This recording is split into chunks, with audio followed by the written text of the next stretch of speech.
Yeah, it's Derrick Henry. He'll be fine. He'll be back. I didn't realize Adrian Peterson's like numbers with Washington in 2018 and 2019 were kind of pretty good. Look at the release. There's your separation. Great route. Stutter and go. Gets by clean. That is unbelievable. Maybe the greatest catch I've ever seen. No, he is human with human bones and is suffering a Jones fracture in his foot. It's going to be out a minimum. It's funny, man, because I'm not sure where these guys are getting this 6-week recovery from. Yeah. Because every medical professional is like, nah. No.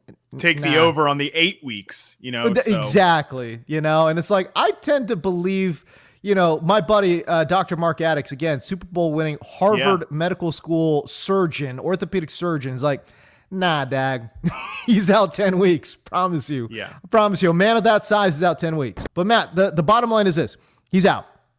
Yep. And you can effectively say he's out for the rest of the fantasy season. I think that's fair. Okay, so now what are you doing in that backfield? What are you doing with the whole offense in general?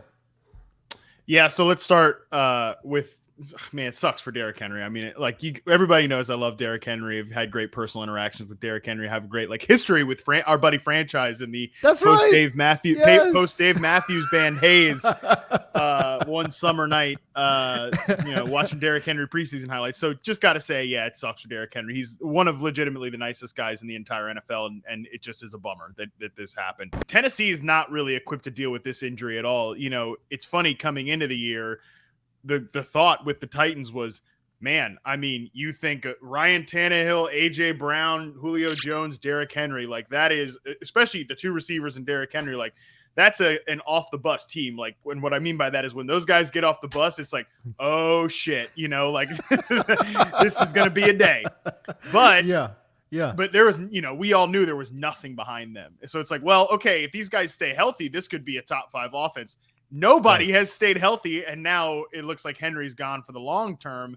Man, I mean, they're not equipped to deal with this injury in the running back room at all. They don't have depth across their roster. They do not have depth at the running back room. They just put Darrington Evans on injured reserve for the second time, ending his season. Jeremy McNichols they've used in passing down situations, but he is not a ball carrier. James, they just signed Adrian Peterson. Adrian Peterson now in the fold in Tennessee. Who the hell knows how much juice this man's got left? I mean, we saw him in Detroit doing some things, effective around the goal line, was pretty good in finding the end zone, but not very good anywhere else. So I don't know, man. What do we think about Adrian Peterson? He's going to be one of the most added players off the waiver wire regardless. We're taping this Monday. Right. We don't know what's going to happen in terms of if they make a trade or something. But, I mean, who are they really going to add that you're going to be gassed up about? I think that Peterson will be part of the equation. If they don't trade for somebody on Tuesday morning, then, yeah, Peterson will be a guy that you want to add because this still is a run-based offense, but they're not going to be able to run the same way. I can't think of the Panthers are obviously one example, but I can't think of many other teams that are as based around the specific skill set of their running back than the Tennessee Titans. Cause it's not okay, Dalvin Cook gets hurt in Minnesota. We just throw Alexander Madison. Yeah. Madison's a good player, but Dalvin Cook's a great running back, but he's just a great running back. Christian McCaffrey is a very different entity from most normal running backs, just like Derrick Henry is a much different, nobody gives you explosive runs, big, he's in some ways, he's their best deep threat. He's a Deshaun Jackson type from the running back position. And you just don't have a lot of those guys. And I mean, AP at this stage is certainly not going to be that guy, but I don't think they're finding that on the trade market either. You know what? Well, first of all, you know who he is, and you could just stay in Tennessee. He's CJ2K. I mean, it's he's a much bigger version of Chris Johnson, where it's just all right, 3 yards, 3 yards, 3 yards. Okay, he's 75 yards to the crib. It's all right, this is how this man plays. It's so funny too, because that's one of the things that you see on Twitter. It's oh, running backs don't matter or whatever. And it's somebody gives this criticism of people really ignore the fact that Derrick Henry has almost all these 3-yard carries, and he's only able to inflate his numbers because of the 80-yard carry. And I'm like, yeah, guy, But how many players can do that? I didn't realize Adrian Peterson's like numbers with Washington in 2018 and 2019 were kind of pretty good. Like, no, they were decent. 250 carries in 2018 for 1,000 yards and 7 touchdowns. 211 carries in 2019 for 898 yards, 5 touchdowns. He scored 7 touchdowns with the Lions just last year. Like, I know. I mean, I know. The one credit I will really give to the Titans is that I talked about injuries at the skill position spots. Their offensive line has been just as banged up. Can I throw a name out there? And this makes a lot of sense. You talk about there's not that many running backs out there. They don't want to trade for Marlon Mack or whatever. Dude, they should make a call and see what it would take to go get Melvin Gordon. Melvin Gordon has been playing nice. And Denver, obviously, with the trade of Von Miller now, they're in sell mode. That's clear. Golly, Melvin Gordon's playing well. Playing pretty well. Yeah. He's playing pretty well. He's playing pretty well. That's a good call. Like he's washed. Yeah, that'd be great. Yeah. That would be a cool trade. I'd love to see that trade go down. And it just makes so much sense for so many different reasons. That would be cool. But yeah, man, like, I don't know, like on the waiver wire, I'm really not that interested in Adrian Peterson. I'm not that interested in Jeremy McNichols. And that's, I don't know, like, I just feel like the offense itself is going to struggle badly. Which brings me to my next point, which is, okay, if the ceiling for this Tennessee offense comes down, which I think we're all in agreement that it will, okay, well, what does that mean for somebody like A.J. Brown, where now guys can key in on him? Yeah, well, I just want to get on the record. Like, I'm pretty interested in Adrian Peterson. I think that's gonna. I'm definitely adding Adrian Peterson. Okay, I just want to get that on the record. But okay, that's cool. Hey, listen, man, it's cool. Like, I'm down. I'm just saying he's gonna be like, he's going to be that like 2 yards, 3 yards, like 40, yard run, random run. Like, I still think last time we saw him, he did look okay, but it was like in the context of Detroit. So I don't know. The guy is pretty ageless. I'm sure he's still in good shape, but we'll see. It's a good situation for a running back, no matter who it is. It is a good situation. All right. But moving on to the rest of the offensive players, which is more important. You look at it too, the upcoming schedule for the Titans, the next 2 games, at least, Rams and Saints. And like the Saints obviously have injury questions of their own that we're going to talk about later, but that's a tough sledding right there. So not great for any running back that you're probably going to be thinking of starting from the Tennessee Titans. But on AJ Brown and Ryan Tannehill, I mean, they really need Julio to get healthy. They're going to have to become more of a pass-centric team. It's just inevitable. So in that way, like, I think it's actually kind of potentially a stock up for AJ Brown, because like the biggest question for AJ Brown when Julio's there in the normal context of their offense, the biggest question for Brown is volume. Like, he's a guy that could easily be we've seen him have some more volume lately because Jones has been hurt, but in a theoretical world where they've got both these guys out there, he's a candidate to average like 7.5 targets a game or something like that. Right. There's no way that's going to happen with this defense without Derrick Henry.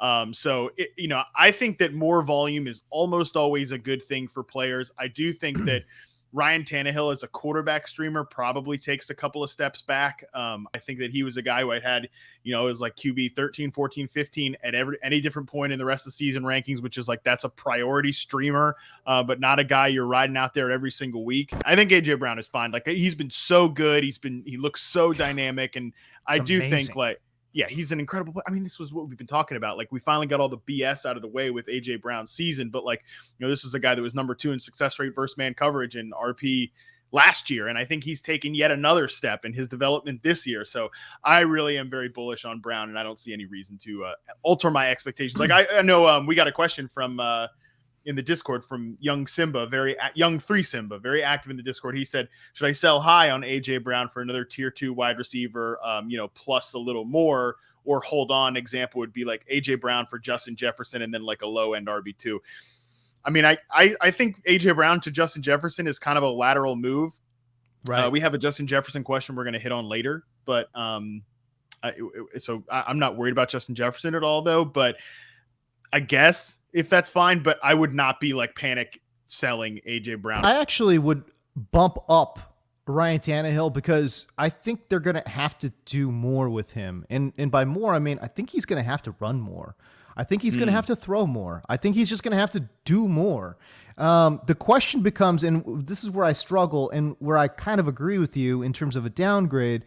So I'm kind of sort of talking out of both sides here, but is the touchdown upside, right? Yeah, And the touchdown upside comes down, at least you would think, right? So, but I know, but here's the thing. But then I start arguing against myself and thinking, okay, the touchdown totals maybe come down for the team, the Tennessee Titans as a team, but maybe they stay about the same for Ryan Tannehill. Instead of now handing it off, it's like, no, Ryan Tannehill, it's like, no, let's keep the ball in this guy's hands and let's throw it to A.J. Brown.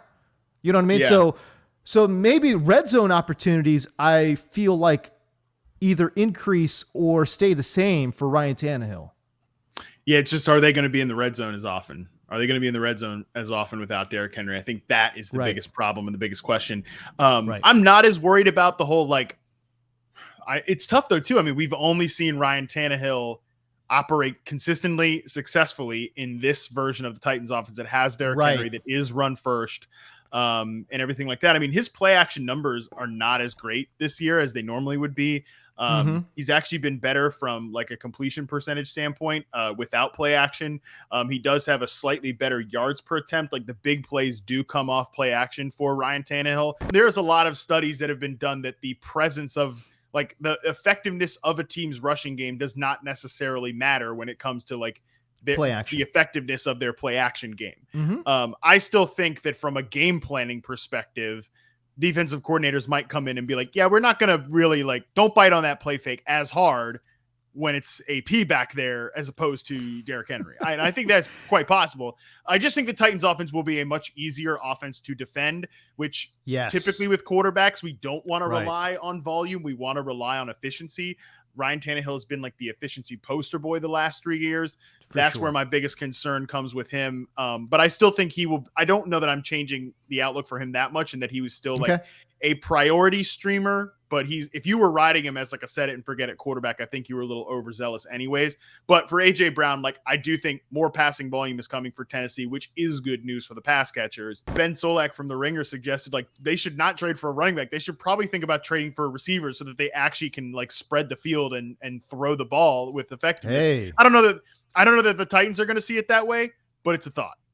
That's a thought. Trade for Allen Robinson. Make him a wide receiver 3 with AJ Brown and Julio. Let's go. I mean, I like that idea. A 1 year rental. I mean, it probably is a rental with Robinson, but you could afford the rental because Tennessee should moonwalk to the first place AFC South title. Depending on what the old Colts do with Carson Wentz throwing shovel passes left.